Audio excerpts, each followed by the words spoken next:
નમસ્કાર મિત્રો દેશ અને દુનિયાના સુપરફાસ્ટ સમાચારમાં તમારું સ્વાગત છે। 8મા પગાર પંચ પહેલા રેલવેનો ખર્ચ કાપ, કર્મચારીઓને થશે અસર। ભારતીય રેલવે આગામી 8મા પગાર પંચના વધતા પગાર ખર્ચને સંભાળવા માટે એલર્ટ મોડમાં છે।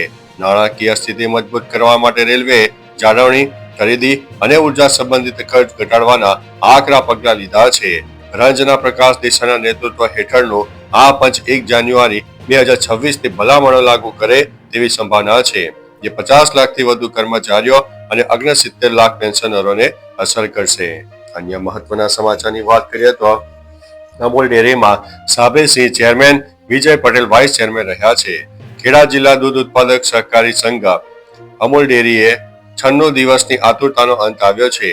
સંઘના નિયામક મંત્રીમંડળના સર્વસંમતિથી ચેરમેન અને વાઇસ ચેરમેનની નિમણૂક કરવામાં આવી છે।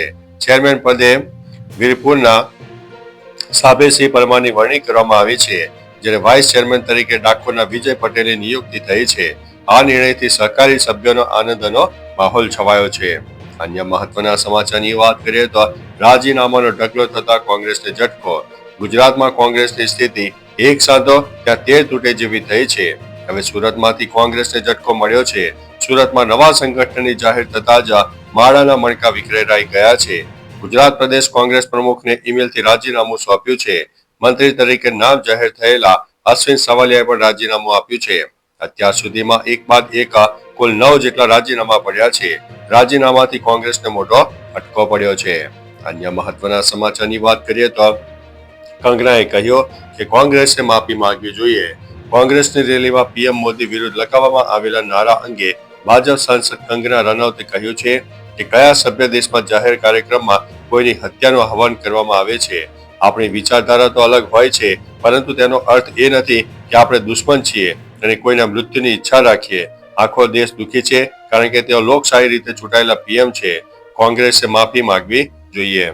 મિત્રો, અન્ય મહત્વના સમાચારની વાત કરીએ તો અમેરિકામાં રહેતા ભારતીયોમાં અફરાતફરી।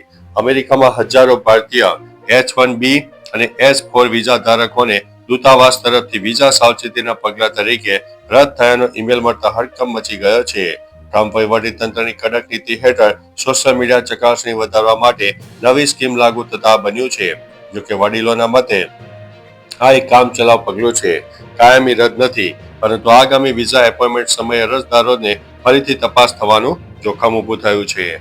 અન્ય મહત્વના સમાચારની વાત કરીએ તો ન્યૂ જર્સીનું અક્ષરધામ મંદિર બરફની ચાદરથી ઢંકાઈ ગયું છે। ન્યૂ જર્સીમાં આવેલું ભવ્ય અક્ષરધામ મંદિર હાલમાં થયેલી પ્રથમ હિમવર્ષાને કારણે સંપૂર્ણપણે બરફની ચાદરથી ઢંકાઈ ગયું છે। હિન્દુ સંસ્કૃતિ અને સ્થાપત્યનું પ્રતીક આ મંદિરનો આસપાસનો વિસ્તાર અત્યારે અદ્ભુત દ્રશ્યો રજૂ કરી રહ્યો છે।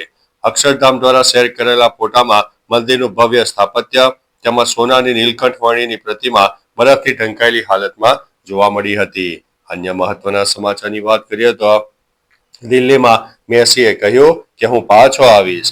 દિલ્હીમાં મેસીએ કહ્યું છે કે અમે અહીંથી ખૂબ જ પ્રેમ સાથે લઈ જઈ રહ્યા છીએ। અમે ફરીથી પાછા આવીશું। મેચ હોય કે અન્ય કોઈ પ્રસંગ હોય, અમે પાછા આવીશું। બધાના પ્રેમ માટે આભાર। તે પહેલા મેસીએ બાળકો સાથે ફૂટબોલ રમ્યો। આ સમય દરમિયાન સ્ટેડિયમની અંદર અને બહાર ચાહકો એકઠા થયા હતા। મેસી માટેનો ક્રેઝ હવે સ્પષ્ટ હતો। અન્ય મહત્વના સમાચારની વાત કરીએ તો અમદાવાદમાં પીઆઈ સામે કાર્યવાહી, સસ્પેન્ડ કરવામાં આવ્યા છે। અમદાવાદના શહેર કોટડાના પીઆઈ સસ્પેન્ડ કરાયા છે। પ્રોહિબિશનની કામગીરીમાં બેદરકારી દાખવતા પીઆઈ સસ્પેન્ડ કરાયા છે। પીઆઈ એમડી ચંદ્રાવાડિયાને સસ્પેન્ડ કરાયા છે। પીસીબીએ ₹77 લાખથી વધુનો દારૂ ઝડપી પાડ્યો છે, જે શહેર કોટડાના પોલીસની હદમાંથી દારૂ ઝડપાયો છે। તો ચાલો મિત્રો, ફરીથી દેશ અને દુનિયાના સુપરફાસ્ટ સમાચાર લઈને મળતા રહીશો। ત્યાં સુધી અમને રજા આપશો। નમસ્તે।